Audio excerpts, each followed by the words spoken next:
nervous? No. Where's your answer? Dennis Beckham, let the ball on! Dennis Beckham! Dennis Beckham! Dennis Beckham! Dennis Beckham! Oh! Oh, no! Oh, yes! He missed it. Good afternoon and welcome to the Suffering from Joy podcast. I'm Devin. We're here to talk about the brand new scheduled release from the MLS season, only 65 days away till opening day. Seth's here to join me, the man, the myth, the legend himself. Seth, how you doing? Doing well here. It's snowy up here in Chicago, which is exactly what you want to think of when you start thinking about MLS opening day, which might be snowy in some cities in this league. Hopefully not here in Austin, and we actually got the easy one out of the way early for me. I was worried I was going to have to try to figure out a way to maybe go to like the St. Louis City opening day game, or like would I really miss the Austin opening day, but they made it nice and easy. It's here for me, and I get to do both. Yeah, so, no, I mean, I think that's really a testament to the fact that it's like, hey, Austin is a destination opening day. I mean, part of me really wanted them to put St. Louis City in Dallas or Houston for opening day so they could bring 5,000, or actually, heck, here in Chicago, but give them 5,000 fans and let them take over a stadium, which they really won't be able to do down at Q2. But I'm sure they'll sell out the away section. There'll be a bunch of fans. It should be a great atmosphere and a good showcase for the league. A little surprised it's not on Big Fox or on FS1, but we'll take it. Yeah, certainly. And, I think we get a better start time, and we'll kind of go into some of these tangential questions that are already pinging around my head about all these things. I think City's second game, too, their home openers against Charlotte. So it's nice that they get to do the kind of like roundabouts of the expansion teams right away. Yeah, welcome to MLS.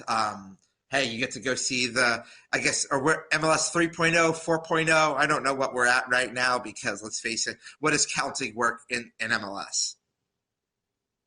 Yeah, who knows? I mean, it's GAM minus 6.5 plus or minus 8 minutes or something along those lines.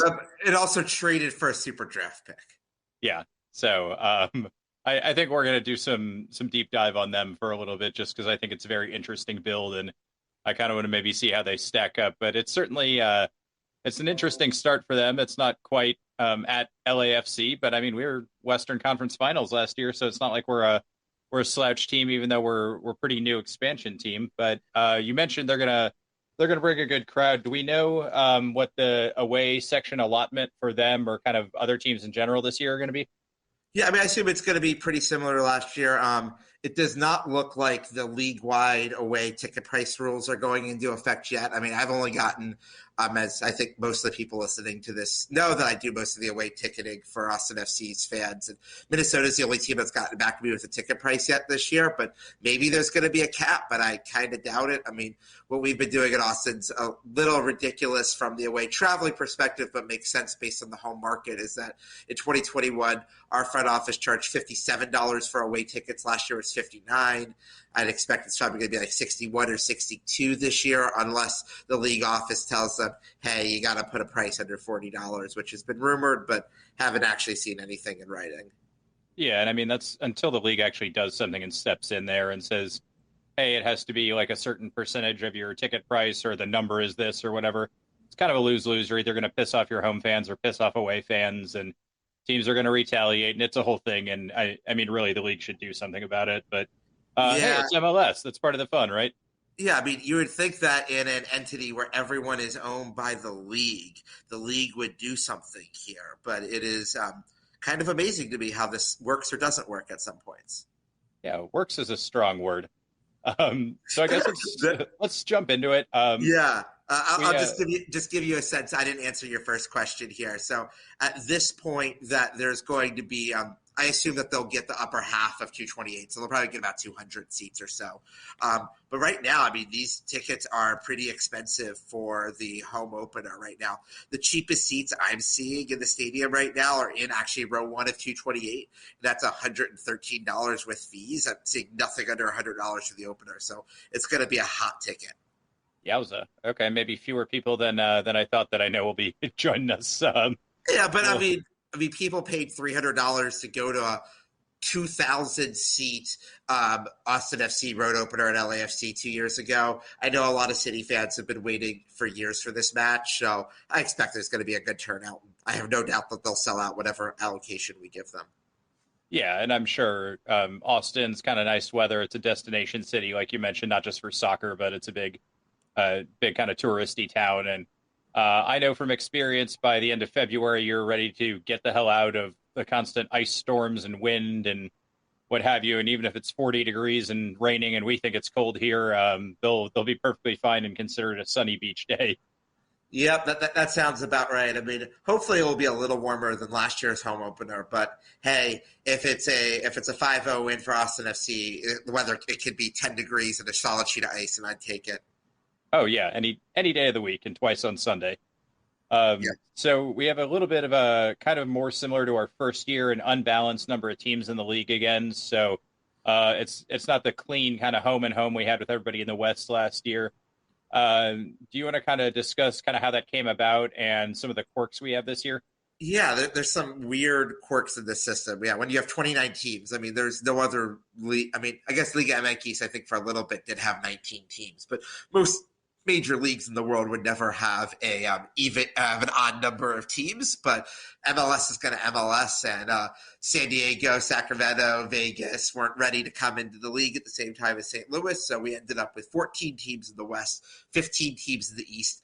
Nashville SC switches back to the East this year. So this will be the first year in Austin FC history where we will not be playing Nashville. So no trip there, which has been popular the last couple of years, even though a team that we've not gotten very good results against, only 1 point in 3 matches against them.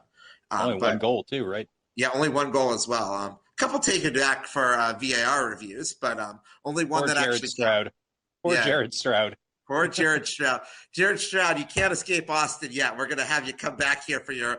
I don't think the front office is going to need to give out Jared Stroud bobbleheads to get a full house there for February 25th.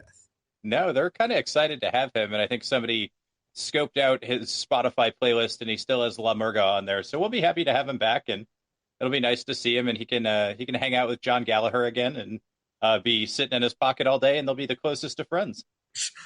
I'll be curious to see if he makes the starting 11 or the 20 for City, because they still have a fair bit of their roster build out here in the next 65 days. Yeah, and like I mentioned, I'm sure we'll do both kind of a larger season view towards them just as a new expansion team. And obviously when they actually have a roster, we'll do kind of a game heading in type of preview thing and some stuff to look forward to. But since they kind of only have I think they're at 9 players right now that are actually going to, maybe see time if they're even that high. We'll hold off on that for now. But we have some teams we're playing 3 times this year, right? Yeah. So how it's going to work is so that this year there's still 34 games in the regular season, and every team. So if you do the math there are 15 teams in the East. That means that there has to be 90 games against teams in the West. So some teams in the West play 6 Eastern Conference teams, and some teams play 7. So the way they decided to split it up is that since in the 2021 season, Austin FC went to FC Dallas up in Frisco twice and hosted Houston twice. They decided to do the inverse of that this year. So where Houston and Dallas, their only extra games are against us. They actually don't play each other for a third time, and they have 7 games against the East. They're 2 of the 6 teams in the league that got that feature in their schedule.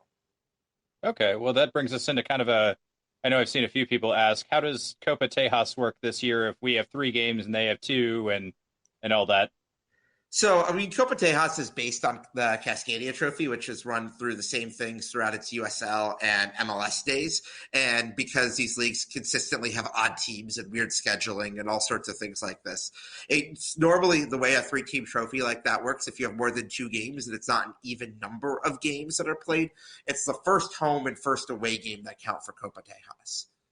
But obviously the other games still count for the MLS standings, and they still matter, even if they don't. Even if the second Dallas home match and the second Houston away match technically don't count towards the Copa Tejas standings. Maybe not towards the trophy, but we're still going to be keeping track. And I guess we're going to have to. They do count towards the Copa Tejas Shield, which I think only people in San Antonio actually care about, which is the points per game average among all games that are played in official competitions among Texas teams. So Open Cup can count in that and other things like that. And that one, you're never going to end up with an even number of matches. So they use the points per game. And San Antonio was very proud to win that this year. And congratulations to them. Good for them. We're very happy for them.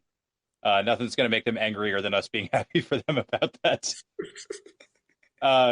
So I noticed, too, we obviously play everybody in the West. And we're playing some of the same teams in the East, even though there are some teams we haven't played yet. DC United, Club de Foot de Montreal, or whatever they're called this year. Can you kind of explain why that came about this year? On the one hand, I don't have a good answer for that because MLS is going to MLS, as we're going to say a lot on this podcast. I mean, before this, I thought the logical thing is that, we'd go to Columbus and we'd play Houston and Dallas twice in this format. And then the other 5 games in the East would be against teams we haven't played. But my problem was I was using logic and trying to apply it to MLS, and that doesn't always work. The way the league has theoretically approaches this is that they want everyone to play each other home and away before they do repeats, in theory, but something tells me it'll be 2025 and we'll somehow not play the Philadelphia Union. Like, nothing would surprise me at this point. Yeah, that's the way it's going. And as far as teams in the East to avoid, that's not the worst one. Yeah, I mean, the fact is that we would not – I mean, wouldn't it be hilarious if the first match – I mean, we're on the opposite sides of the bracket, but it would be hilarious if the first ever Austin FC Philly Union match was the CONCACAF Champions League final. I think that would be ridiculously hilarious. Yeah, and MLS would come out right afterwards and be like, oh, we knew that was going to happen. That's why we didn't schedule it, of course. Yeah. Oh, you guys didn't know? Okay, yeah, sure. All right. Okay. So moving forward on that, I know I was kind of excited to see Inter Miami on the schedule. Even where they were placed, it was going to be a low chance that we were going to see Messi, but it sounds like he's sticking in Paris for another year. I think it's just people – Messi hasn't signed any contracts. I don't think Messi's sobered up since he's landed in Argentina. Don't blame him. I wouldn't either. If you had 5 million people – I mean, you saw that they're even chanting for his dog at this point. It is, I mean, heck, I mean, PSG has a match midweek next week, and we'll see if he even makes it to Paris by then. Not that they really need him. Mbappe's already back at training, and I can only imagine it's going to be a little awkward when they get back to Parc des Princes for that. Yeah, I would think so, but I mean, they're professionals. They'll get over it, and now they both have World Cups, so it's not like he denied Mbappe's one best chance or something. Yeah, and Mbappe still had a hat trick and scored a 4th goal on a penalty. It's not like, it's not one of the best games of his life on Sunday. Yeah, he didn't Harry Kane it up or anything. No. And honestly, if he had gotten one more pass, he could have easily had a 4th goal in regulation, and then he's the world champion again. Yeah, I saw that. I felt a little bad for him, but, I think most people who are kind of general fans and have been watching the game for a while are like, okay, I'm happy to see Messi. Maybe not the rest of Argentina, but happy to see Messi win one. Yeah, no, it all works out there. But there's I mean, I think we're in a good spot. I mean, Inter Miami it's one of the 5 stadiums in the league I haven't been to. So I'm really looking forward to going down there as much as anyone can be looking forward to going to South Florida in late June, early July. But we'll make the best of it. Yeah, and let's make this very clear: the stadium is not in Miami; it's in Fort Lauderdale. It is in North Fort Lauderdale under the runway of a private airport.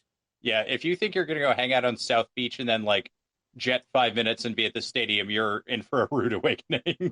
No, but I got to say they have the best transit setup for a stadium in the middle of nowhere in the league. So the state of Florida, in its infinite wisdom, and I actually mean this seriously, not sarcastically, decided not to take the Amtrak money that was proposed in the Obama stimulus. And Brightline, a private train company, has built a private railroad that goes right now from Miami to West Palm Beach and will eventually extend up to Orlando and Tampa. It goes to Orlando first and then Tampa. It makes no sense.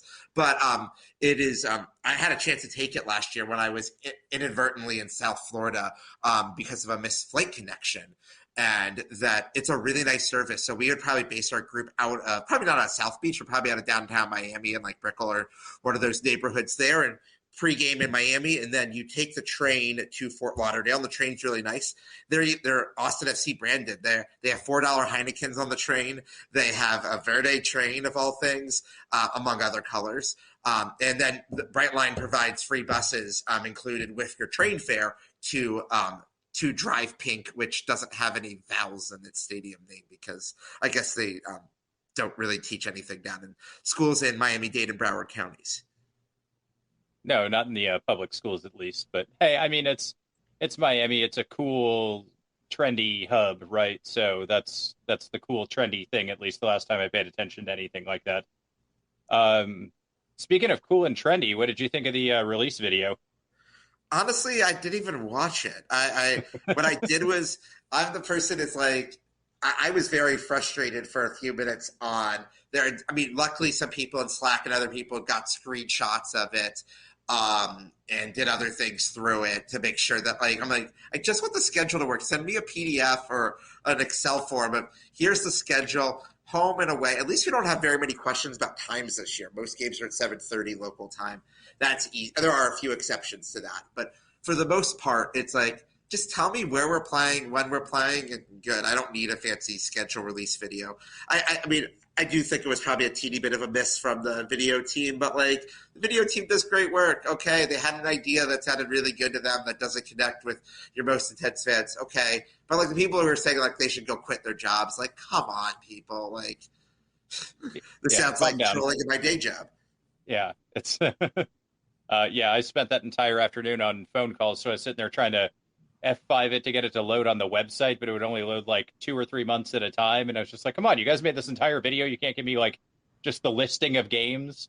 And then they had the weird like cut split where it just gave like home games on one side and away games on the other. And like, I get why, but also like it made me pine for the days of like the 90s where one of your big gifts as a season ticket holder member of a sports franchise was they would like mail you a magnet calendar to put on your fridge. Yeah. And I was like, that's all I need is like the digital magnet calendar version of this and need it to work. But I mean, at the end of the day, like if you were like, you know, busy or something during the day, you look at it later at the night, like you're not like, oh my God, I can't believe I missed the release video. You're like, oh, well, there's the schedule. Cool.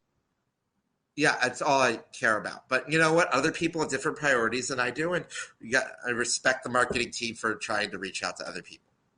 Yeah. And I mean, you know, some people had some fun with it. I know in previous years they liked him. So, you know, have some fun with it. That's fine.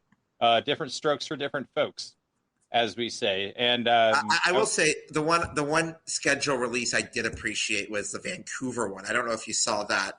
That Vancouver did holiday-themed desserts for each team in the league. And they had some quite creative entries there.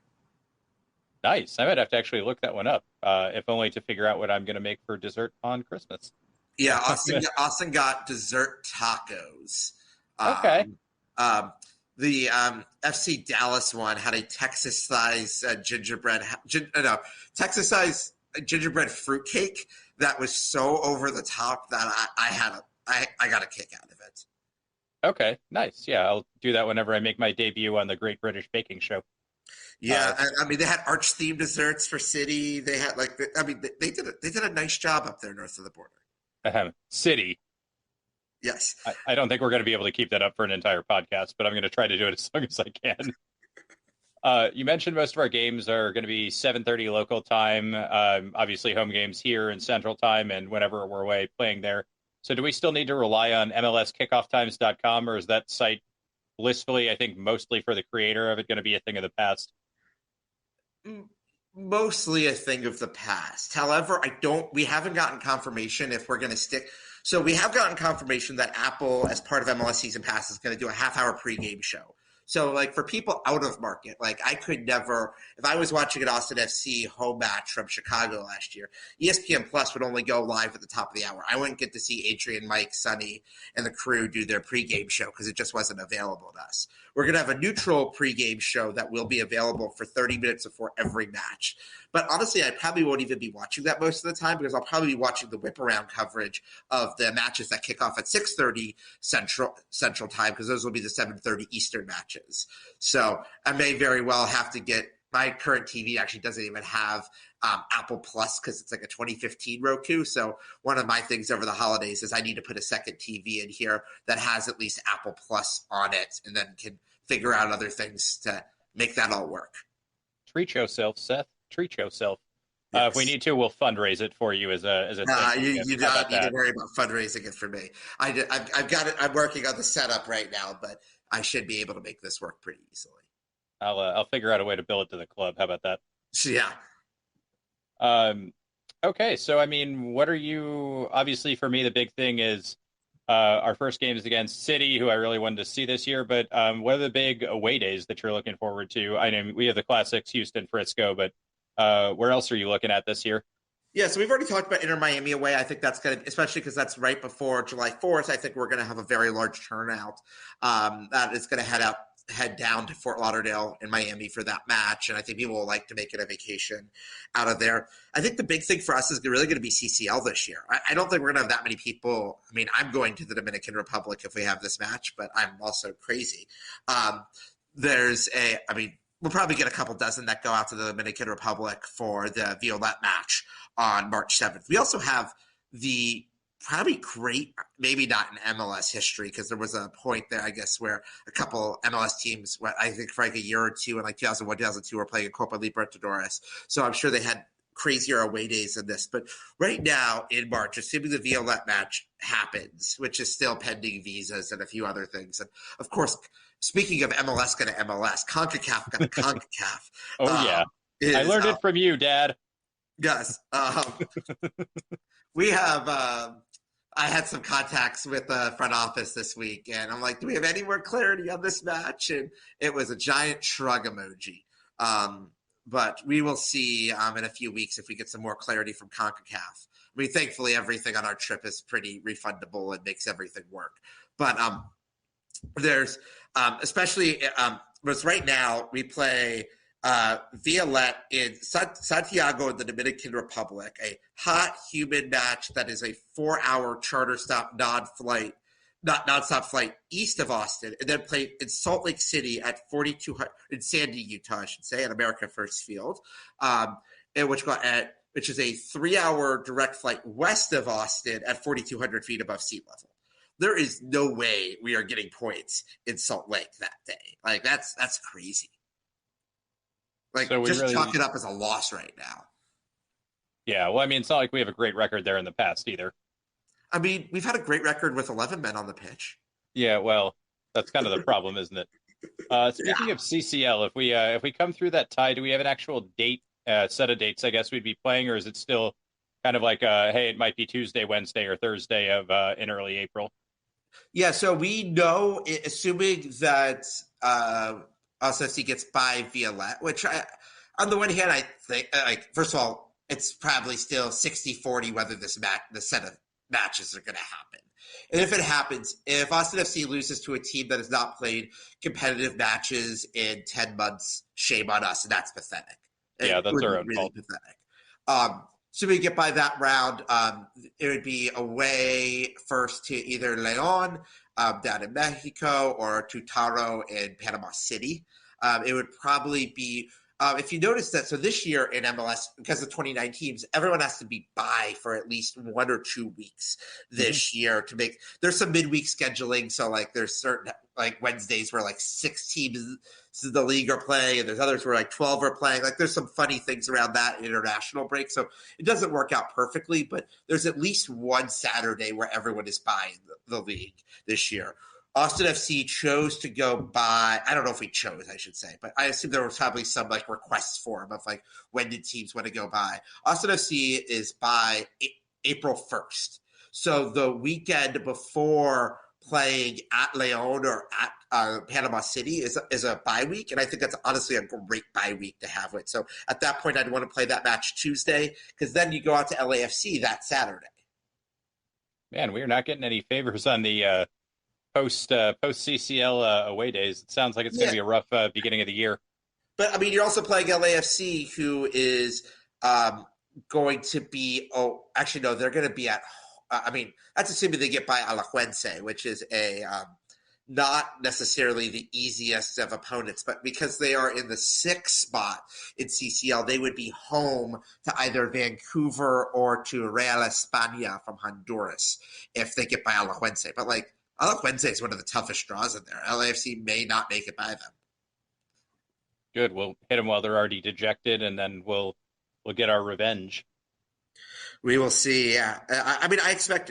Speaking of away days, since that's a Saturday game, that's a big Fox game. Instead of being a 7:30 local time kickoff, it's going to be a 4:30 p.m. local time kickoff in LA, which is. I mean, it works well. It's the East Coast MLS window, but it's going to be on Big Fox as well. So I suspect we'll get a good turnout for that match. Good. I think a few people who are especially not exactly up to date, who are not reading every single news release the club puts out, might have noticed there's a giant gap in their schedule starting in July. Do you want to tell us what that's about? Sure, yeah. So this year we have a brand new tournament called the Leagues Cup. So because we have so much World Cup fever, and we'll talk more about World Cup formatting later in this podcast too, that it's like, oh, the World Cup got great ratings. How about let's create another tournament with a group stage and a knockout stage? And so that's what we're doing here. So it's called Leagues Cup. This is going to take all 29 teams in MLS and 18 teams in Liga MX and have a group stage, which will be 2 matches in Austin. One of them will be the way that they're doing it is that the champions of MLS, LAFC, and the champions of Liga MX, Pachuca, get buys automatically to the knockout round, and the remaining 45 teams are going to play in 15 groups of 3. The way that they have paired it up is that it is going to be all games in Leagues Cup, at least in the inaugural Leagues Cup, are going to be in the United States. I really do hope in the future that we get some games in Mexico, like some away days in Mexico City or Guadalajara or Monterrey would be a lot of fun. And I think it would be really good for the Mexican leagues to start hosting MLS teams there, not just in CCL. And it would be great atmospheres. I think it would do more to build up the reputation of MLS. But right now, this is a cash grab, and there are plenty of Mexican fans in the United States, so that they're going to be playing all matches of Leagues Cup in the United States.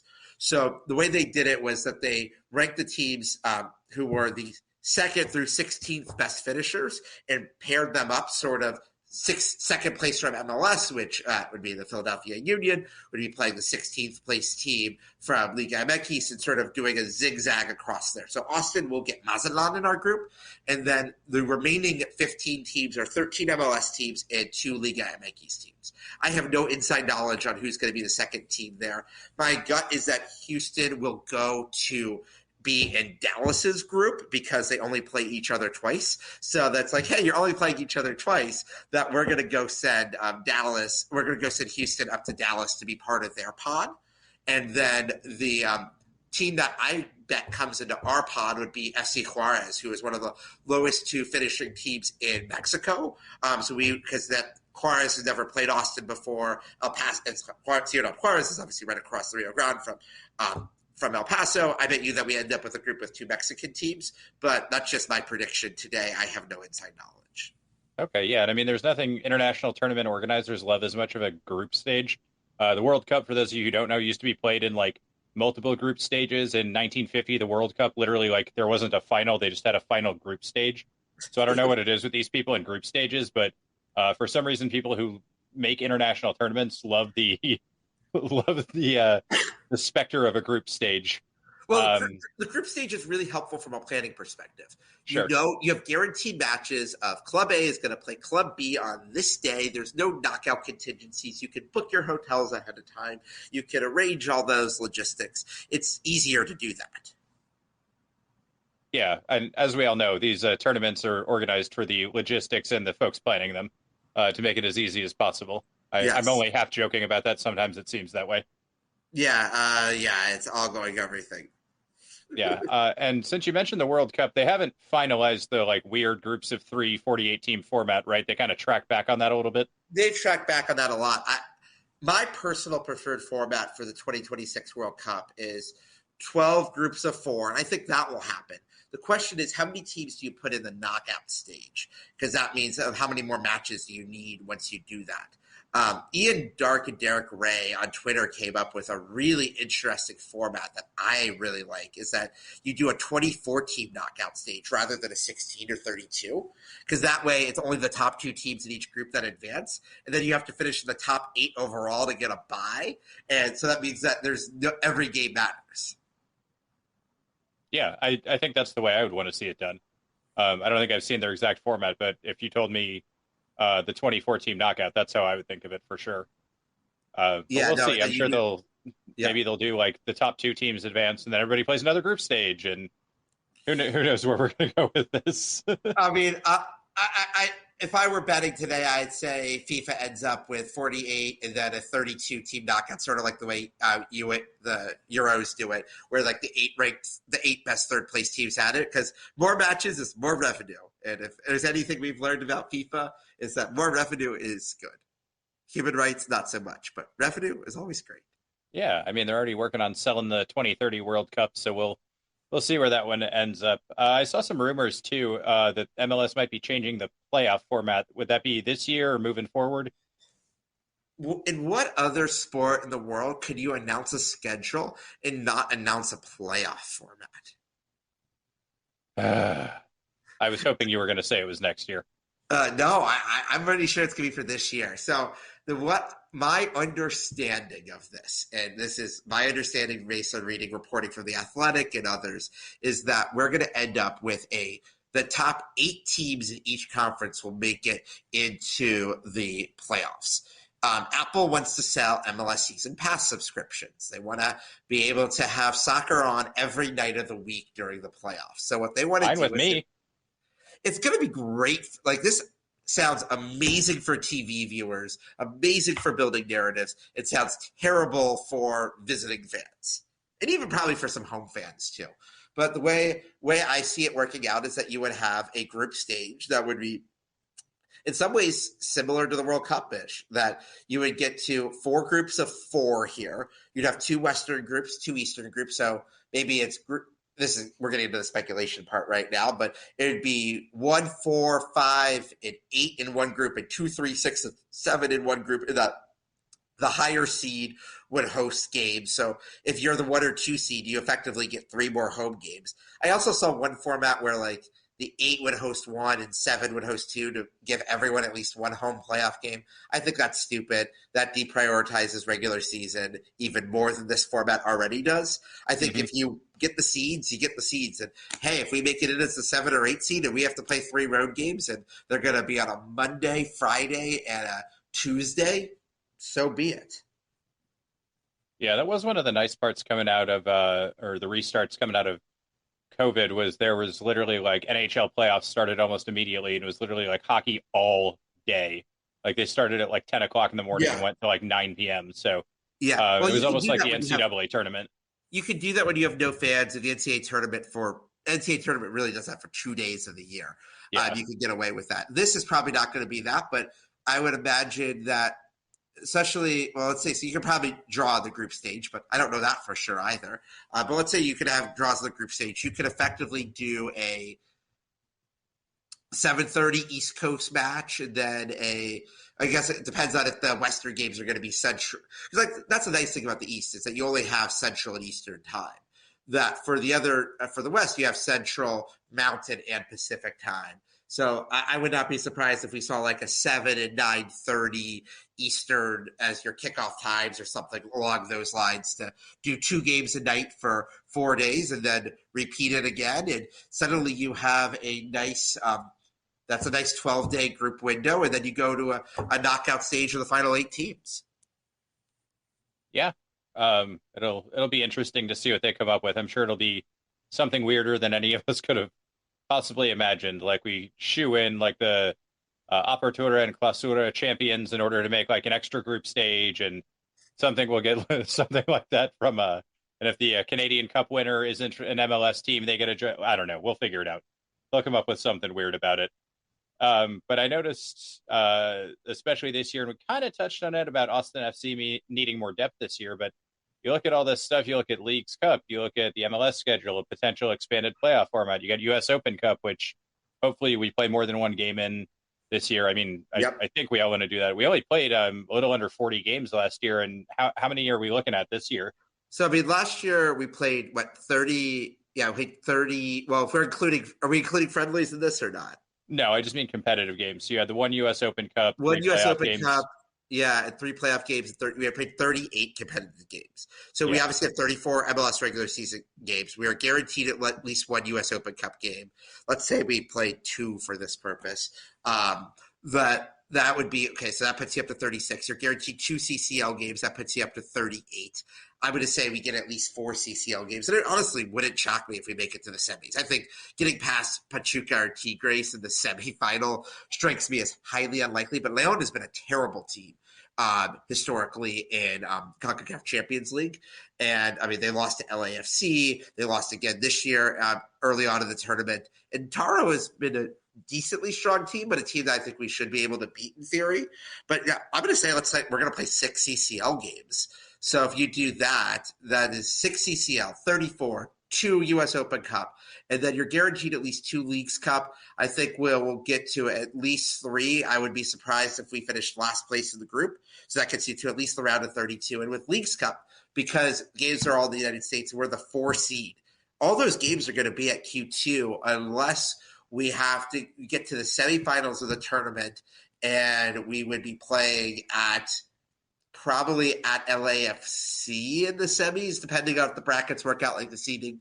I think it would, but that's also how it goes there. Like that could be at LAFC and then theoretically a final at Philly or Montreal. That's a lot of games. I mean, I'm just doing some quick math. Yeah, so I mean, 3 gets you to the round of 32, 4 to the round of 16, 5 to the quarters, and there is a third. And unlike the World Cup third place game, which is just like nice for feels or whatever, I guess they get bronze medals at the end of that. The third place game at Leagues Cup is a play-in game for CCL in 2024. Jesus. I mean, at least that adds a little mustard to it. Yeah, because the top 3 teams at Leagues Cup qualify for CCL. Yeah. Well, I mean, I actually think I'm happier if we're going to have like a break in the middle of the season tournament and do that. Like, and we're going to have a third place game. Like, let's actually have it mean something. So I think I'm okay with that. Yeah, it's interesting because we're going to have a bunch of interesting schedule issues here. Right now, if Austin FC makes it to the semifinals of CCL, that would be in late April, early May. I would. My guess is that if that were to happen, it would be because right now the game is April 29th at home to San Jose. That game likely gets rescheduled based on what happened to Seattle and NYCFC in Champions League this past year. And then if we were to make the finals, that is actually over 2 match days. That's the home match against Minnesota, the home match against Salt Lake. So those matches could theoretically be moved as well. Well, at least we don't have to worry about extra fixture congestion due to the Queen dying, I think. Yeah, no, I think we are good on that front, but we can always have to worry about extra fixture congestion if it gets to be 112 degrees in Texas and the grid doesn't work. I got to say, shout out to wind energy. Apparently, the wind is saving the Texas grid today, so I'm glad that you have power. This episode of the Suffering from Joy podcast brought to you by Wind. Thank you, Wind. You're doing a great job. You're keeping us powered. We appreciate it. Even though it's a little chilly here, it's not too bad. It is windy, so I guess if it's going to be cold, sun's out, so we don't have to worry about anything like that that's too bad and doesn't look like there's precipitation. So we're friends with wind today. We can handle you. We can handle you, wind. Any other special surprises we might see pop up in the schedule, friendlies, anything like that? Yeah, so I think on the friendly front, I don't know if we'll have, because of how many matches we're playing this year, I don't know if we'll have a Mexican friendly, but if we did, I would bet on it being either February 8th or February 15th. Like a warm-up game? Yeah, like sort of like how we played Atlas last year.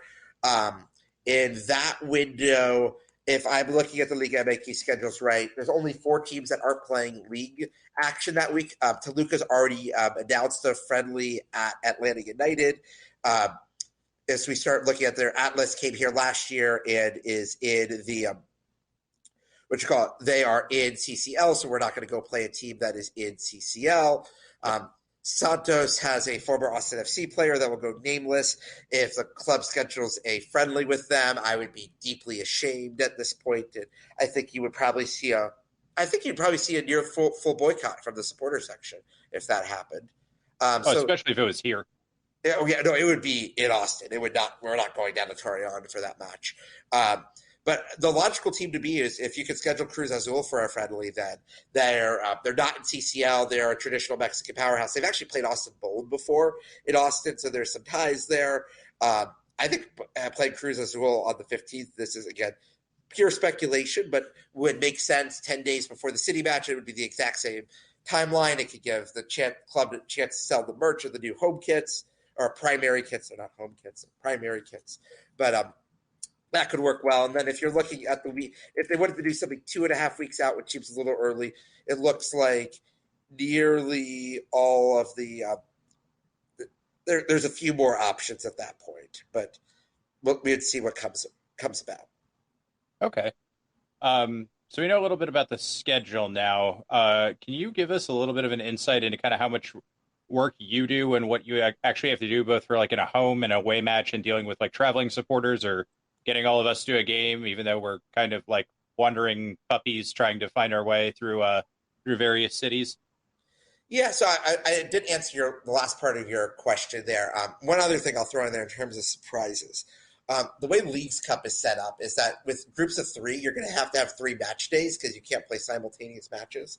Sure. That does leave the window open for another summer friendly. And there's been some semi-confirmed rumors. Matthew McConaughey announced it during the Austin FC regular season finale against the Colorado Rapids that there's been some contact between Austin FC and Wrexham AFC out of the National League in England/Wales, that Wrexham is going to be coming to the United States for a preseason tour in the summer, and I fully suspect due to the relationship between Matthew McConaughey, Ryan Reynolds, and the other owners at Wrexham AFC that we'll see Super Paul Mullen and Wrexham AFC come to play some version of Austin FC at some point this summer. All right, bring on the Deadpool and Rob McElhenney. Yeah, that will be I think that match will attract a different set of fans. It will be the most expensive friendly to have ever attended. Like people, I don't think it'll be as crazy as the Tigres friendly. I mean, maybe Rodney Rennes will score again. I mean, anything is possible. But it is I suspect that will draw a lot of eyeballs and media attention to Austin FC, way more than any friendly of a team that, I mean, I hope they get promoted to League Two, but even a League Two team deserves. Yeah, and I mean, I'm always supportive of lower league football, but like this team is not good. I've watched them on ESPN Plus a few times, and it's a team that if we play even like a halfway reserve lineup, we should smash like in half repeatedly and viciously. And let's face it, Wrexham, like they're used to playing on 50-degree, semi-decent pitches across Wales and England. They're going to have to come to Austin, Texas in July when it's going to be like 102 degrees. And yeah, it might be an 8 o'clock kick, but like they're not going to know what to do with this. No, and I mean, it's not like, when you have one of the big like Premier League teams and all these guys are from all around the world and they play internationally all the time. It's like most of these guys have been kicking around like, regional parts of England and parts of Wales for their entire careers. They're not, flying off and playing in World Cup qualifiers on their weekends off or anything. I mean, heck, Everton starting Jordan Pickford got smashed at the really hot ground of Minnesota United last July. This still just this July. We haven't celebrated the new year yet. We're recording this on December 22nd. So yeah, I mean, if Wrexham gets even a draw on a tour of 4 MLS teams, that would be a job well done for them. Yeah. Okay. So I think that's good. I would look forward to a Wrexham game for sure. I don't know about you. I wouldn't fly back for it, but I know my tickets would be snapped up in 1 second. I mean, the people on my season tickets who are like, we're playing Pachuca. I'm like, they're the best team in Mexico. I don't really care. We're playing Wrexham. I saw them on FX. Exactly. Austin FC is luckily not in this position due to the results of the pitch, everything that we've built around the club, and it's in a good place right now. But if I'm a team that shares an office building with my employer right now, hit the Chicago Fire, I would be doing everything I could to get my own Netflix or Apple show or whatever else to get people hooked coming to games. Like, this is a way to get people's butts in seats. Yeah, and I mean, even your club media too. You can do like a little mini docu-series about it. I'm sure it'll be on. They'll either do a standalone or it'll be part of Welcome to Wrexham when they come and do the tour here. But that's a big media and revenue opportunity right there too. And I mean, like, I just want to make this clear too. Like, we're not talking about like a couple formerly big lower league teams. Like, I know a lot of people liked was it Sunderland Till I Die? Yeah. And whatever the Leeds United one was before Leeds was back in the Premier League. Take Us Home, Leeds United, I think it was called. And those were like, yeah, it's not too bad. But it's basically like them going up into the Premier League. It doesn't continue through that first season, as far as I know. But like, those are historically massive clubs. Like the Stadium of Light holds 55,000 people. It's not like, and even if Sunderland were to come over as a championship team, like, I mean, we would. The way I usually, when I talk to my English friends about MLS, I'm like, the good MLS teams would compete in the championship. The bad teams are about League One level. Yeah, I think that's about right. And these are several tiers below, and it's not like it's just sort of like a little drop. Like, especially once you get out of that top tier of League One, like, it's exponentially in a hurry how bad those teams get. Yeah. Like you said, kind of your top tier of League One can kind of kick around the championship, and you see teams all the time. They'll get double promoted year after year because they just kind of have it figured out. They have a good team, they click, and you end up in the Premier League. But this is a long way away from that, even with the money they're pumping in there and getting some better players. But I mean, I'm with you. I hope they get promoted back into the Football League, and we get to see them. And maybe I'll go. Maybe I'll sell my tickets. We'll see what the offers look like on SeatGeek and what's going on that week. Because especially if it's in July, it might be a nice gift for someone to. But we're getting a little off track here. Yeah. We'll see. We will see. But I will go back because I'm not a politician and I do answer your questions. I will answer the question you asked a few minutes ago about, like, what does my job entail? And by job, I mean, this is entirely volunteer. This is an escape for me. This is not something that is stressful for me. Some other people, it's occasionally stressful for them to be involved with the way travel. Like, I enjoy doing this. I'm a sicko. Once you acknowledge you're a sicko in this, it makes it easier because you can level set your expectations differently. So what does schedule release day look like on my end? It means that, okay, I have to go email. I don't run the away ticketing for the in-state matches. The club actually runs that, even though I know the ticketing people at both Dallas and Houston. I don't actually deal with them because the club sets those prices up because that allows them to price it in with SeatGeek so that people can take buses to and from the match. And dealing with bus liability is a nightmare. We want the club to pay for that. We don't want to have that as Los Verdes, Austin Anthem, or any of the supporter groups. As you're an attorney, you don't want to have nonprofits dealing with bus liability of a bunch of drunk people taking buses across the state. Oh, I mean, even just the operational side of it, not even the legal side of it, of like getting people to sign forms or whatever is just a giant nightmare. It's terrible. And the club has gotten, I think in year 2 has gotten better at organizing that. And we're always working on getting things to be better there. So the way away travel works is we have a committee of roughly 5 to 10 of us that divide and conquer. So my role is working with the opposing team's front offices, being the very diplomatic one to make sure we get tickets for as affordably as we can, to make sure we can get as many tickets, to get instruments in when we can, and make sure that the logistical side of that works. And then once we start realizing which matches are going to be more popular, in some cities we'll get hotel blocks. We'll start to divide and conquer on some of that work. We'll probably start really doing that. I mean, we already have a hotel block for Violette down in Santiago, the Dominican Republic, and we'd likely get something for Leon or Panama if we see that becoming more likely in the next few weeks. We'll probably be reaching out to Miami, start with some hotel blocks there. After the new year, we'll probably look at New England as well, which I don't even know if we're going to be able to pull that one off. That's a nightmarish weekend. That is the most expensive weekend in Boston of the year because it's when all the college kids are moving and most leases in the greater Boston area start the day before that. So, like, I could even with all of my hotel deals, unless I want to stay way out in the burbs. I mean, I have friends in Boston, so it's fine for me, but it's going to be worse than Nashville last year that same weekend. But we still got 150 people to Nashville without a group hotel. So if there's a will, there's a way. Yeah, and obviously, an international destination, a whole different kettle of fish. And, you get your more popular cities or your more popular weekends. Like you go somewhere on, 4th of July or Memorial Day or something that's going to be more difficult, right? Yeah, it's definitely, certain weekends are obviously more challenging. I mean, we got Houston 2 is Memorial Day weekend. So that one's just like, just take the bus in and out. And one thing I don't like this year is because of the standardized kickoff times. Last year we played Houston at 12:30 in the afternoon. It was safer. It made everything work out easier. I will say the first game against Houston is before the Astros season starts, so we don't have a conflict with that, which we did, which made things really dicey in the September 2021 game.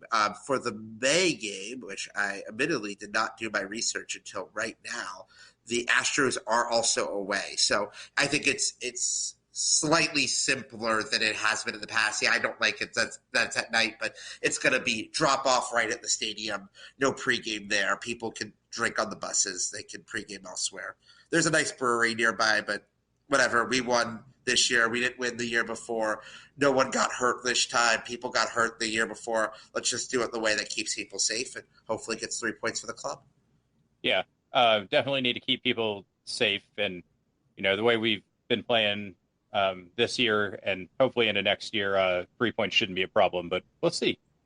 Yeah, you never know. I mean, like this, like we go back to it. It's like the team definitely quote unquote overperformed XG, and who knows what this team looks like, especially if this team does lose Ruben Gabrielson, which looks like that may be a real possibility. It sounds like he was not thrilled with playing in the Central Texas Heat there. And finding another center back and really building up even additional depth at center backs, at fullbacks. It's going to be a long season, like especially if the team does make a deep CCL run. Like finishing 6th, 7th, or even 8th in the West might be a real achievement. I mean, Seattle missed the playoffs this year after winning CCL.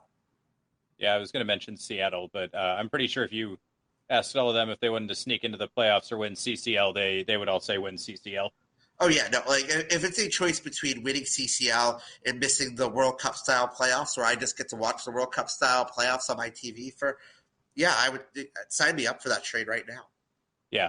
Don't get me wrong. Like I might be in San Jose, even if we were winning even if we won CCL and made CCL finals or something like that. And if we need to win that last game in San Jose to get into the playoffs, well, first of all, God help us at that point. But like it would be, I'd probably be screaming and yelling, and of course, being a crazy person wanting to get in. But I think in my mind, CCL opportunities, even with the expanded CCL, aren't going to come around that often. CCL, in my mind, is the priority over MLS regular season at first. Yeah, I agree. And I mean, if we get dumped out of the U.S. Open Cup again, whatever, fine. Yeah, U.S. Open Cup, we haven't talked about that. It's going to be a weird setup this year because the way it works is that we get a bye through the third round, so we cannot lose in the third round to San Antonio. We can obviously lose in the fourth round, but San Antonio would likely have to get by Dallas or Houston before that would happen. Or actually, they can't play Dallas. They'd have to get by Houston, but because of the way it works out, they might actually not play an MLS team in the third round. Depends on how many other Texas teams are in there and how the regional pods work and all of that. What's interesting is that the 8 teams that get byes in the U.S. Open Cup are remarkably regionally concentrated. So the 4 teams in the West that got byes are the Galaxy, LAFC, Austin, and Dallas. And in the East, the teams that got byes are NYCFC, Red Bulls, Philly, and Orlando City. I mean, at least Orlando's a little bit of a wild card there. Yeah, but what I'm saying is that so the 32 teams, the other 24 teams that make it past the third round have to be geographically clustered. The geographic clusters on this could be wild. Like, MLS. No, USL. U.S. soccer. USL. We could play away at Ford Madison. I don't know. I would personally find that fun. Hey, we could actually play the Chicago Fire at some point in this, in the round of 32 because of okay, how are you going to divide up the regions between what is Austin focused versus what is Dallas focused? Like, that could go all over the place. Was this still owned by ESPN Plus, the broadcast rights? No, actually, the broadcast rights switched to Turner Sports as part of their package where they've acquired the U.S. men's and women's rights over the next 8 years, also got U.S. Open Cup in that. Turner Sports will likely be showing most of the games on HBO Max, which is about to be just renamed Max before then. So hopefully people have HBO Max because they're watching other shows. I don't know. I don't know if I'm ready for the White Lotus U.S. Open Cup crossover yet. I think that might be a little too far. But yeah, it will be on Max for those matches. I have no idea who's going to be announcing them, what the streaming quality is going to be like. Turner Sports does not have a great track record with their Champions League coverage a couple of years ago was abysmal. Yep. Hopefully this is better. There's no games on BR Live on this, so that's a plus. But I feel like everyone just cringes in the soccer world when you say BR Live. BR Live or DAZN? Yeah, DAZN. I'm going to Spain next week, in theory, if I get out of the city. And the Premier League is on DAZN in Spain, so maybe I will end up seeing some. I don't think I'm going to watch too much of the Premier League next week, but you never know. No. It can always be worse if you're worried about about coverage. Even Yeah, with Fox wasn't great at the World Cup, but I think we'd all take them over like Turner trying to shove a Miyazaki mashup of pregame into some sort of World Cup coverage. Although that might actually be fun. I was about to say, hey, if they want to get the Inside the NBA crew to do a U.S. Open Cup whip around show, like, take my money. Take my money. All right. Moving into that too. When should we make the official Seth Appreciation Day for telling us all this stuff? Just pick a day every year. I don't need an appreciation day at this point. Just buy me a beer the next time you see me. Okay, that's actually exactly what Riley said you were going to say. So yes. Good. Yeah. On that note, you want to do some listener questions? Sure. Let's do some listener questions. Okay. Our first one comes from I think it's Adrienne. I'm sorry if I say your name wrong. I'm bad with names. Do you ever get tired of knowing anything or knowing everything before us? No, I mean it's kind of fun at a certain point to answer a question. The thing I do get tired of is the person who's asked the question for the sixth time in a row, and it's just like scroll up. Yeah. It's not that hard. Yeah, there's a great video from back in the early days of the internet about Steam and you and how to use threads. And every time I see somebody ask the same question for the third time in an hour, I want to post it, but I know they won't click on it, so it's just self-defeating. Yeah, I mean, I got to the point here. I mean, even earlier today, as someone who's actually usually pretty good about this, I'm like, did you not actually click on the link I sent you here? Yeah. Like, no. Come on. I'm already doing all the research. You guys do like a tiny bit of work here. Open the link. It's not that hard. I'm not asking you to watch a video. I'm not even asking you to get 58 minutes into this podcast. I'm just asking you to click a link. Verdissimo's not even in it, I promise. Just click the link. Oh, God, Verdissimo. Okay, next one comes from Jorge. What is the worst soccer away day you've ever had? I will say the worst Austin FC one I've had was the first trip to Frisco last year, where we started the B lineup. The buses were 2 hours late. It was hot. It was miserable. We got our ass kicked.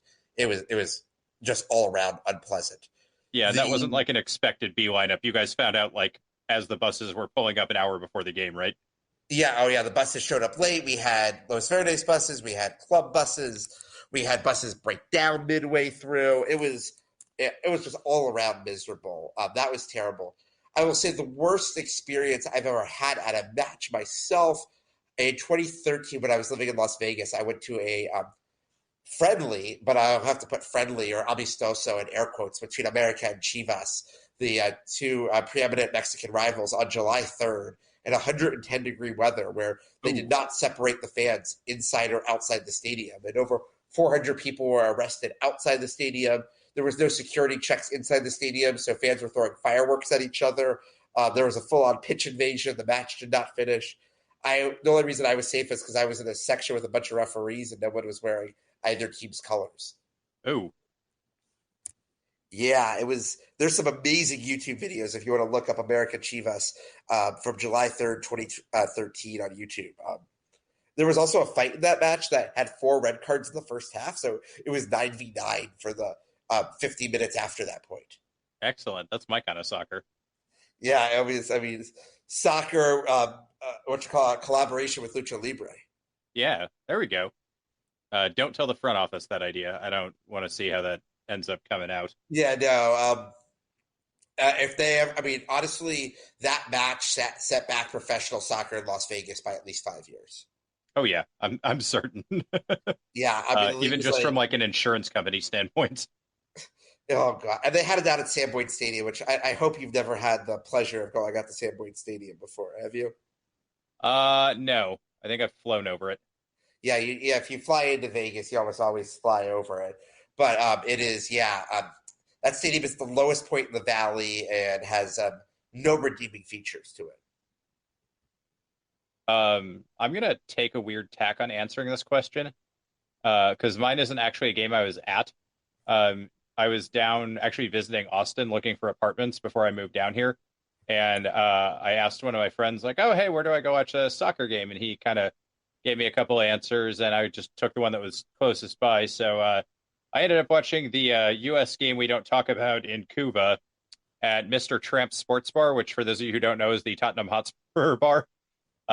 So I walk in, and I don't know anybody there. I'm just there to watch a soccer game, and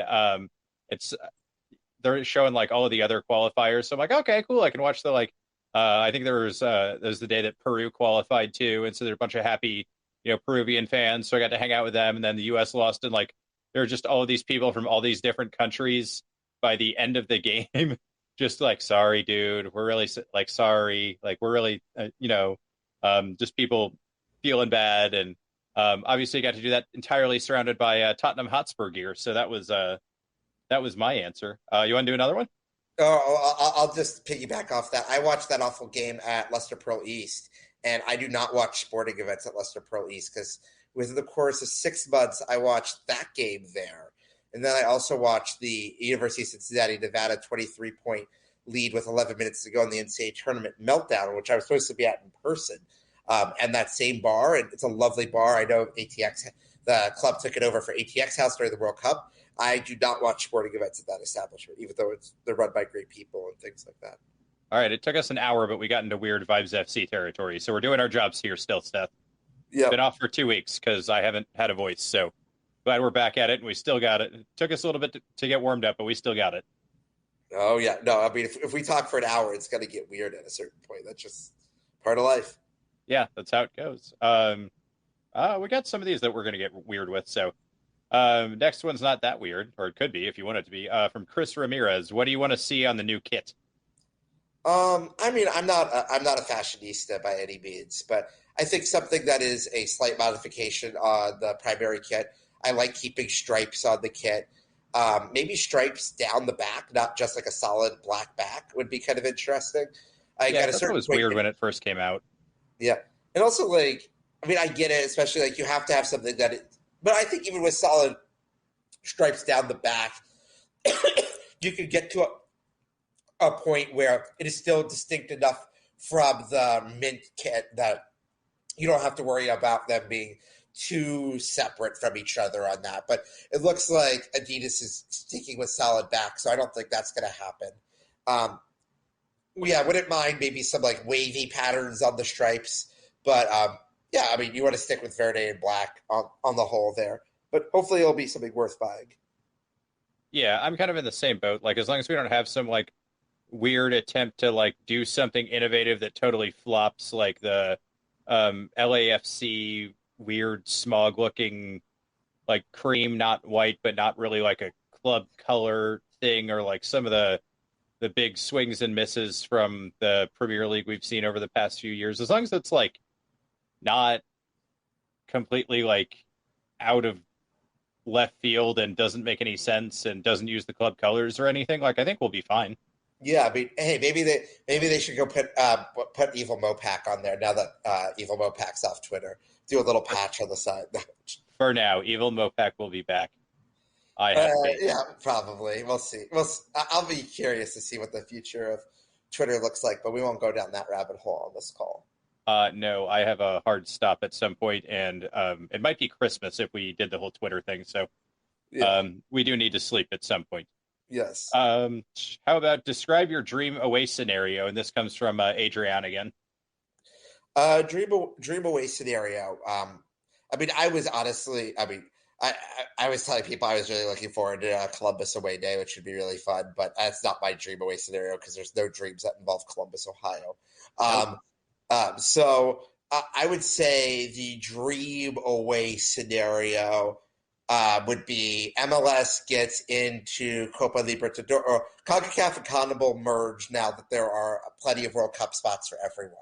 And that the U.S. and Mexico could still fairly easily qualify, even with playing some South American teams. And you do like group stages, you wouldn't be able to do the full knockout there. But then you combine CONCACAF Champions League and Copa Libertadores, and we do away in Buenos Aires at Boca in that wild stadium.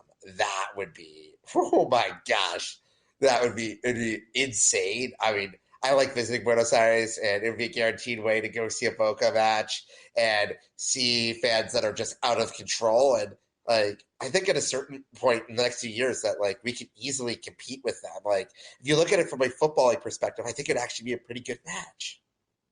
Yeah, I think so, especially the way kind of money's been flowing up more and more into MLS, and especially if there's like a little bit of an adjustment, a little more free flowing capital, and with the salary cap rules getting loosened up a little bit, we could definitely. I mean, we may have some, half the team maybe ex-River players or something by that point. No, but I mean, that's part of the amazingness is that, Yeah. like, in my dream scenario, like 3-4 years from now, we still have Driussi hits a winner against Boca playing for Austin FC, and I don't even want to think of the social media reaction to that. Like, oh my gosh, that would be insane. Yeah, so I kind of agree with you. Like, when I think of Columbus, like it's a little bit like how whenever I hear that song, "We Found Love in a Hopeless Place," I always imagine it takes place in Lawrence, Kansas, and I kind of feel the same way about Lawrence, Kansas is a hopeful place when you compare it to Topeka or Dodge City. Yeah, that's just because they're closer to Missouri. It's closer to Missouri. But no, I kind of feel the same way about Columbus. I don't even think of it as like a rivalry. If you're like Columbus Crew, I'm like, oh yeah, those guys, they're like mad at us or something, even though they got to keep their team. Whatever. Yeah. But I think I would like an MLS like cup final away day in like an iconic stadium that isn't like soccer specific. Like one of the big football stadiums, or obviously we can't go to Seattle because we're in the same conference, but like, play one at Soldier Field or some like just iconic stadium. I think that would be really cool. Just for the whole event atmosphere. Like even if it's not, the greatest, a bunch of people piled on top of each other, everybody's a rabid fan type of thing. I just think that would be cool. I don't know if it's a dream away scenario because you kind of stole what I was going to say, but yeah, I think that one would be cool too. Yeah, no, I think there's a few other things as you start brainstorming through this. Would be I do like the fact that we didn't talk about this earlier because we didn't even really cover that much of the Austin FC schedule because we went all over the place. But as you start looking at it, there are going to be two NFL stadiums, or I should say two major American football venues that are hosting matches this year. One of which got a lot of attention before the season is that the season opener, which is not going to be on Fox or FS1, is only going to be available on Apple MLS Season Pass. They should sponsor the Suffering from Joy podcast so we do not suffer, so we'll be watching our suffering on Apple TV Plus MLS Season Pass. Hey, I'll ask him. Yeah. I can always try. But as we go through this, is that LAFC and the Galaxy are going to play opening weekend at the Rose Bowl, which should be really cool. And hopefully they get more people than USC and UCLA usually do over there. And I think that would be an awesome atmosphere. Also, LAFC is playing they actually host San Jose twice, but their San Jose away day is getting moved to Levi's Stadium in Santa Clara. Levi's is going to start hosting a lot more soccer matches as they are going to be one of the 2026 World Cup venues. And I think the Earthquakes usually play LA Galaxy at Stanford Stadium, but moving one of these matches over to Levi's is going to be really cool. And I assume LAFC is going to bring like 20,000 fans or something silly up to Levi's to Santa Clara for that match. That should be a really fun one this season. Yeah, and I expect in seasons to come too, we'll see more of that. Like KC will play a game at Arrowhead. NRG Stadium will host one. Like I know Jerry Jones's Space Palace has hosted games before, but I'm sure they'll do more. Has FC Dallas played at Cherry World?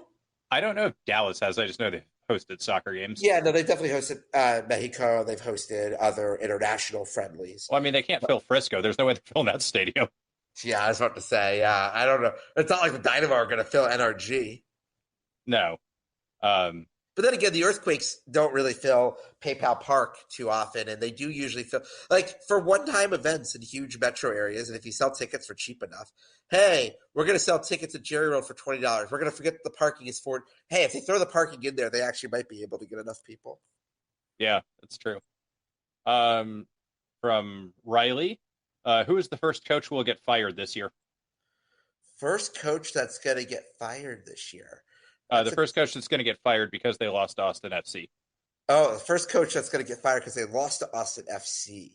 Okay. Let me just shoot. So let's start going through this here. No one's going to get fired in the first month. Last year, our first sacking was in April, where we had two in a row between San Jose and DC. Colorado might be the first one. I mean, they're obviously Colorado had a huge drop off after winning the West there. And Robin Fraser is a little bit on the hot seat. I could see that being a potential situation. Yeah, but that's really the only one I see. I mean, if the Toronto experience is going absolutely atrociously, Bob Bradley could get sacked after their loss in Austin in May.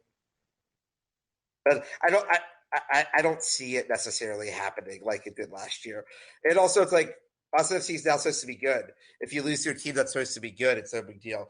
When you blow a 2-0 lead in the 80th minute to a team that hasn't won a game on the road in 11 and a half months, you probably do deserve to be sacked. Well, we had a rubber chicken and they didn't. That is true. And you know what? Hernan Lozada is going to be coming back to Q2, which actually he never got to go to Q2 because that was just at Audi Field. But his second match as CF Montreal manager will be in Austin. So that will be fun. I mean, I really do like this opening 2 game setup there, and it's a great chance to grab 6 points right off the bat, just like last. I mean, I think it's possible we could get a coach fired that early if we just bury someone like 8-9, 10-0, right? Yeah, I mean, Giassi Zarda's hat trick against the Rapids. That's going to be, that might do it. Okay. There we go. I don't have a good answer for this, but I'm hoping it's early and definitive. And it's one of those where right afterwards everybody goes, yeah, that coach is getting fired. Yeah. Well, it's interesting. Colorado, we've beaten Colorado twice away. We haven't beaten Colorado at Q2 yet. Did we draw them at home last? Oh, yeah, that was the decision day game, right? That was the decision game I mean, I'm really glad that we won 2 playoff games. If we had lost that first game to RSL, we'd still be thinking about the Colorado game into the offseason. And now it's like, that happened. Yeah. Yeah, I mean, that RSL game looked doomed for a while, too. So it could have been a very bad slide to the end of the season because we were not playing great to end that. But hey, let's talk about happy things. Yeah, no, but happy things are so like I was saying earlier in the podcast that I email all the ticket reps, and most of them are the same over the last couple of years. But obviously, some of these are fairly low-paying jobs, and that people move in and out of them pretty frequently. So even the person you talk to in August is no longer employed in December. But I was going back and forth with the Salt Lake guy, and I was like, you know what, like telling him like. You normally like they're very fact-based, but I was like, oh, I hope you weren't too heartbroken by blowing a 2-0 lead, and like you guys will probably beat us a man up again. And so like once you start to get to know some of these ticket people, you can do that kind of thing, and it's kind of fun to do. Yeah, and I mean it's nice to build a little bit of rapport too if they're ones that are going to stick around. But you never know who's going to stick around in this stuff. Yeah, and I mean it's not like you keep in really close touch with them or anything either. It's just sort of like, oh yeah, hey, I talked to you like 6-8 months ago, and then you email them and it's like your email's been redirected to so and so. It's like, oh, all right, well. But my favorite, this person is no longer employed by the club, and it just goes into a black hole. Yeah. Yeah, that's But, always a good one. You have to but find like the info email and then say, "Hey, I promise I'm a real person. I'm trying to organize this or I stuff." mean, for some of this, like we have a master list that I have access to that's shared league wide, but like we don't have a contact for our friends at City yet. I'm good. I'm getting better at this. Yeah, I can type it up, but it's different to verbalize it. But like I just went through their group sales page and I haven't heard back yet. I'll bug them week of like January 9th if I haven't heard back. I mean, that's what I did for Charlotte last year, and Charlotte got back to me right away. My guess is it's going to take the folks on the east on the western bank of the Mississippi River a little longer. yeah, quite a bit. And I think it's actually gotten to the point that my phone started autocorrecting city to city. So we'll see. Oh, maybe that's a new part of the Apple update.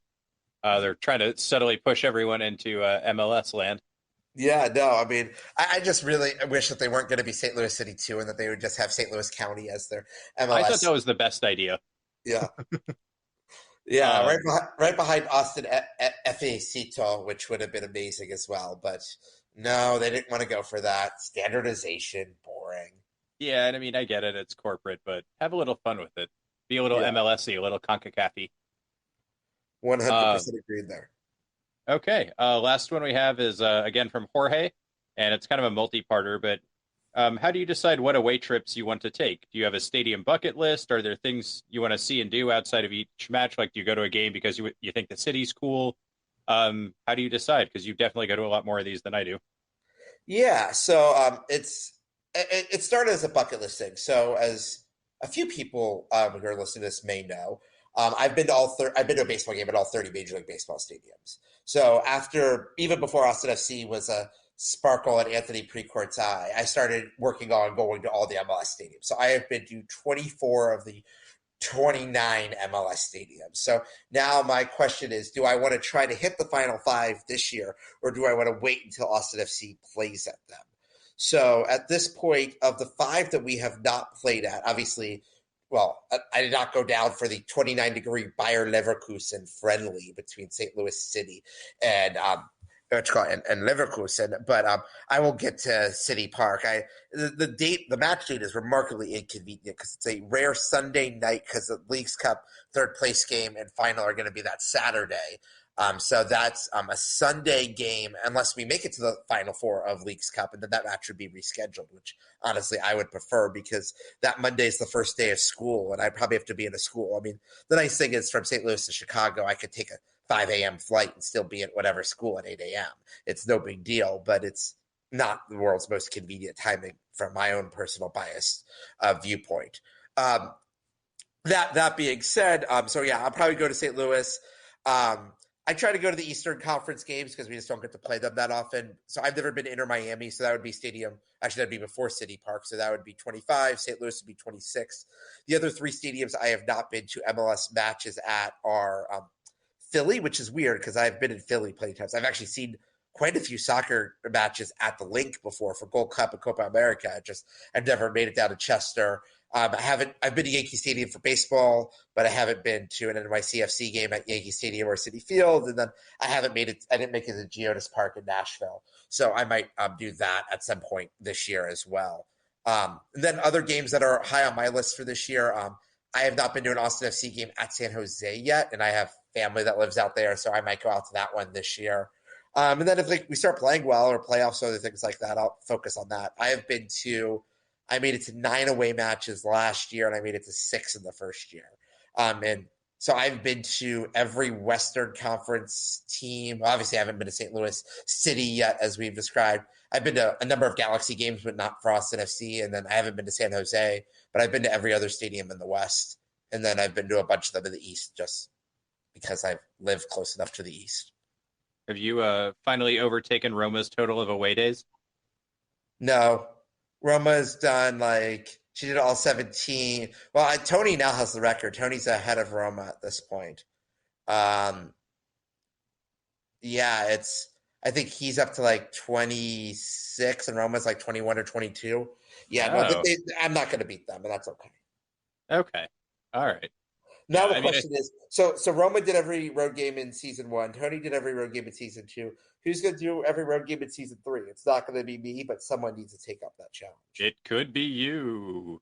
And also I'm not doing that. Yeah, send us your application. I'll send it along to Apple Plus. As long as they agree to sponsor us, we'll try to get you grandfathered in, Yeah. and make sure you can hit every away day. And actually, if somebody wants to do that and do a travel log, I'd be totally interested in hearing that or putting you on here or something. That'd be awesome.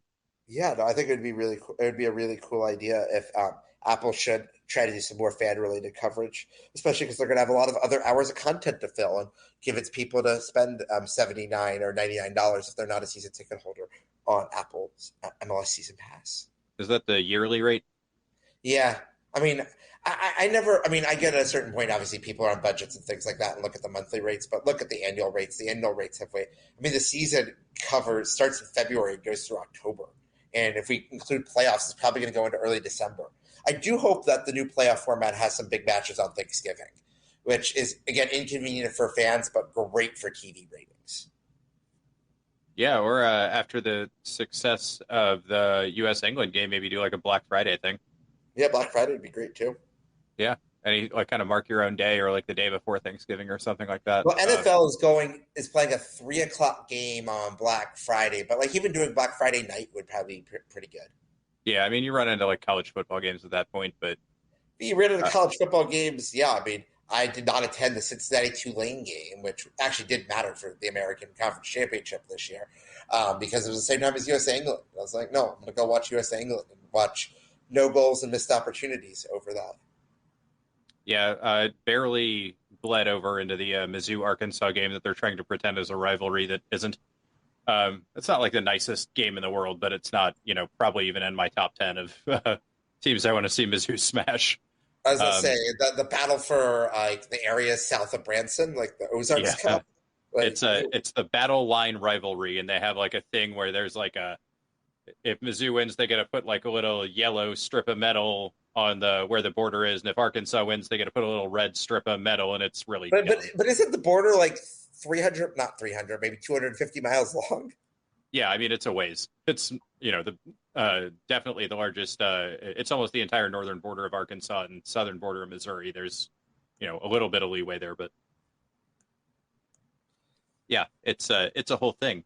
Well, we've been at this for a little bit. Seth, anything else you want to cover? Master of scheduling. Yeah, I mean, it's just like be prepared for changes. Like we've mentioned this, like if we make a CCL run, matches are going to get moved. If other teams make a CCL run, matches could get moved. We get to a world of Leagues Cup is going to be pretty self-contained, but if we have any weather issues or other things like that, like the schedule is what the schedule is right now. But like Leagues Cup again could move some matches. That city match could move a few other things. So like, be prepared that this is not on stone tablets here. Yeah, and I mean, sometimes this stuff, like you mentioned, because a certain team wins, like it changes at the last minute. It's not, you have months and months in advance, which is kind of normal for soccer. I know, we get the fancy, like NFL schedule comes out, whatever it is, 90, 100 days before the season, everything is set in stone, and, pretty much it's never going to change, barring some huge, like asteroid hitting the Earth level deal. I mean, even during the pandemic, they were making teams play without quarterbacks to keep to the schedule. Yeah, I mean, hey, like here in Chicago, it's going to be like 4 degrees and like a wind chill of -20, but the Bills are going to play the Bears on Saturday. You can get in. Ooh, we'll see what's gone down to now. I have never seen tickets for a NFL game involving a playoff team as cheap as what the Bills Bears tickets were going for. You can get into the upper deck, including fees, for $24 on Saturday. Oh, that's probably just the fees. Yeah, like it's probably $9 because I always set SeatGeek. No, it's only $4 in fees. $20 for upper deck seats at Soldier Field. You can get $138 for the 7th row at the 50-yard line of the lower deck. That's not bad. Not bad at all. With fees. You can get club level seats for $88 that have access to an indoor space. That might be better. Yeah, you still have to walk to Soldier Field when it's going to be like 0 degrees. Like if the Bengals were playing there and I wasn't flying out, I'd probably do it because I'm a sicko. But for this, I'll probably go in a couple of weeks when they play the Vikings, and as long as it is like above 20 degrees. Yeah, I've done enough cold, snowy days at Arrowhead that I've got to really want to go to a game like that at that point. Yeah, I guess anything else on the? Oh, I didn't answer the Jorge's last question. Yeah, I decide on where I go kind of on a combination of things. It's like, does the date work out? Is it a place like, do we want to go to Portland and do something outside and kind of like turn it into especially for like a Saturday game, kind of turn it into like a long vacation type of thing? Or like, I have a bunch of friends who live in Denver. Like, I'll just go up there we didn't go last year because it was right over 4th of July, and our dogs don't do great with fireworks, so we don't like leaving them alone. Otherwise, we would have gone. And so it's just kind of like, oh yeah, if I know people there, like I'll probably end up going, even though it's just like you mentioned, a super inconvenient time. I'll probably end up going to City in August, although I hope that one gets moved because St. Louis in August is dreary and swampy like Houston. So let's hope they kick it back a little bit for us. I mean, I will say that match is going to be an 8:30 kickoff because it's an FS1 match. It's weird to me that that's the one that they decided to do national TV, not their first game ever. But I don't set the rules here. If I did, that would we'd probably be playing like a Saturday afternoon match, like they're doing Nashville against NYCFC as the first match, like in standalone time. Like that makes. I would have to imagine Austin against St. Louis, as St. Louis's first match ever, would get higher ratings than that. But I don't work at the league office. Yeah, who knows? The rules are made up and the points don't matter. Oh, but I didn't answer one part of Jorge's question there. Looking at like for most of the times when I'm doing these trips, so like I'm staying with friends or other things like that. So I'll just like go in. A lot of times it's very tactical. It's like matches at 7:30 on a Saturday. I'm gonna fly in first flight Saturday morning, fly out Sunday. Sometimes there are touristy things I want to do when I make it a longer vacation. We also had the crazy Vancouver trip last season where we flew into Seattle and drove across the border and had all sorts of fun with that. Sometimes it's a little more of an adventure. Some of these CCL ones I'm going to end up making a little longer because they're longer trips, and you never know what happens traveling internationally. And we should relish the opportunity while we have it. Yeah, I'm not gonna duck in, duck out to the Dominican. Like, I don't think I'm gonna go, but like, I wouldn't duck in, duck out to the Dominican Republic just for a game. Got to spend some extra time there and soak up the local culture and the local sites. Yeah, exactly. Get to go see, and like hopefully that will all work out there. And I mean, I think especially if we get to Leon in the second round, I guess there's no direct flights from Austin, but there's direct flights from Houston and Dallas, and I think occasionally from San Antonio even. But at least there's a huge Leon, huge population from Leon here in Chicago, so I could actually fly from O'Hare or Midway direct on Volaris to Leon if that happens, and that's right around Passover Easter week, so it's actually a pretty straightforward week for me. So I would hopefully do that trip. Nice. Yeah, well, I'm sure And even Panama City's fun. I've never been to Leon. I've been to Panama City before, and Panama City is a lot of good restaurants. I mean, there's so many drug lords down there that it's safe. It's terrible to say that, but like it would be a fun trip to plan for everyone. God bless Noriega and his drug money. Oh gosh, so many Russians down there too. Okay, we should probably stop before we get canceled or something like that. Before we get banished to only existing on Twitter for eternity. Yeah, exactly. Hey, as long as you don't criticize the wrong people, you can stay on Twitter for as long as you want. Yeah, exactly. But a lot of my work trolls have switched on to Mastodon now, so that's kind of refreshing because I can just ignore them for the most part. See, silver lining and everything. Yeah. Anything else you want to say to the people before we get out of here? No, this is always fun, and looking forward. If you guys have any road questions or anything else, would love to help get in as many road matches as possible this year. Yeah. You can get in touch, kind of usual channels. You can let me know. We can find Seth. You can follow us on, we're a lot more active on Instagram than Twitter, but we're on both, at Suffering Pod. We're still running the special. If you leave us a review on Apple Podcasts, you can get a signed photo of Philip J. Fryington, the official corgi of the Suffering from Joy podcast. I literally will press his paw into a glossy photo. It's dog safe. We're not hurting him. He does it all the time. It's not a big deal. But yeah, if you guys want to do that or leave us any sort of review or tweet at us a review or rate us or anything like that, every little bit helps. And we're going to definitely pivot a lot more. We were doing some World Cup stuff. We'll be doing a lot more Austin FC focused things. So that's kind of wheeling into the picture. And hopefully we're going to get some cool one-off stuff that I've been looking to do, but it's been tough with the World Cup schedule. And we'll roll those out and let you guys know about them. But for now, I think that's us. And Seth, you want to do our tagline? Yeah. So how are we going to suffer today? Yeah, I mean, we have a whole season of suffering, and now we know the schedule, at least temporarily. So, I mean, we're going to say it. I mean, the league office is going to make us suffer. We know this is going to happen. Like, we've already discussed that they've produced an illogical schedule here. They're going to do other silly things, and we will suffer. Yeah. Well, we've suffered with you in the past. We'll suffer with you in the future, and we appreciate you suffering with us through this podcast, and we'll keep moving forward and keep you guys updated. Thanks very much. Bye. Promise here for Austin Jarrett Stroud. It's Diego for goodness! He has written his name into Austin folklore. They just won't go away. Oh, he hits the upright again. That's impossible. The Bears' season's going to end on a double doink. Altidore squares it. Dempsey's missed it. Donovan has it. From hope, there is glory.